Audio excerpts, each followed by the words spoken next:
માર્કેટમાં તૈયાર મળતા શક્કરપારા અને ફરસીપુરી જેવા નાસ્તા મેંદાનો ઉપયોગ કરીને બનાવાય છે, પણ આજે આપણે ઘઉંના લોટનો ઉપયોગ કરીને એકદમ ક્રિસ્પી અને ટેસ્ટી જીરા નમક પારા બનાવીશું. તો તેના માટે મિક્સિંગ બાઉલમાં 1 કપ અથવા તો 125 ગ્રામ ઘઉંનો ઝીણો લોટ લઈ તેમાં 1 ચમચી જીરું અને સ્વાદ પ્રમાણે મીઠું ઉમેરી મિક્સ કરીશું. અત્યારે મેં આખું જીરું લીધું છે, તમે તેને અધકચરું વાટીને પણ લઈ શકો છો. પછી તેમાં 3 ટેબલસ્પૂન પીગાળેલા ઘીનું મોણ કરી હાથ વડે લોટ બિલકુલ પણ કોરો ન રહે તેમ તેને મોઈ લઈશું. મોણમાં તમે ઘીના બદલે તેલનો પણ ઉપયોગ કરી શકો છો, પણ ઘી ઉમેરવાથી નમકપારા વધુ ખસ્તા અને ટેસ્ટી તૈયાર થાય છે. મુઠ્ઠી પડતું ઘીનું મોણ કરવું જરૂરી છે. જો તમે મોણ ઓછું ઉમેરશો તો પણ તે થોડા કડક બનશે. આ રીતે લોટને મોઈ લીધા પછી તેમાં જરૂર મુજબ થોડું થોડું પાણી ઉમેરી ભાખરીના લોટ જેવો કઠણ લોટ બાંધીને તૈયાર કરીશું. એકસાથે વધુ પ્રમાણમાં પાણી ન ઉમેરવું, નહીંતર લોટ જો નરમ બંધાશે તો તળ્યા પછી નમકપારા સરખા ક્રિસ્પી નહીં બને. લોટ બાંધ્યા પછી તેને ઢાંકીને 10થી 15 મિનિટ માટે મૂકી રાખીશું, જેથી તે પલળીને સરખો સેટ થઈ જશે.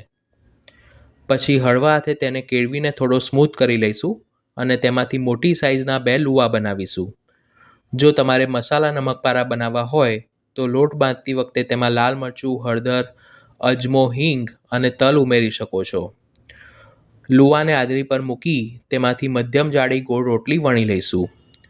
લોટ આપણે કઠણ બાંધ્યો છે અને મોણ પણ મુઠ્ઠી પડતું ઉમેર્યું છે, એટલે વણતી વખતે જો કિનારીથી ફાટે તો તેને સાંધતા જવું અને વણતા જવું.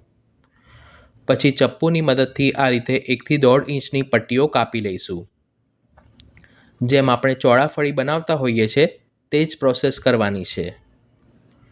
વચ્ચેથી તેના એક સરખા 2 ભાગ કરી સાઈડના જે નાની સાઇઝના નમકપારા છે તેને કાઢી લઈશું અને બીજા લુવામાંથી પણ આ જ રીતે રોટલી વણી બધા જ નમકપારા આ રીતે કટ કરીને તૈયાર કરીશું.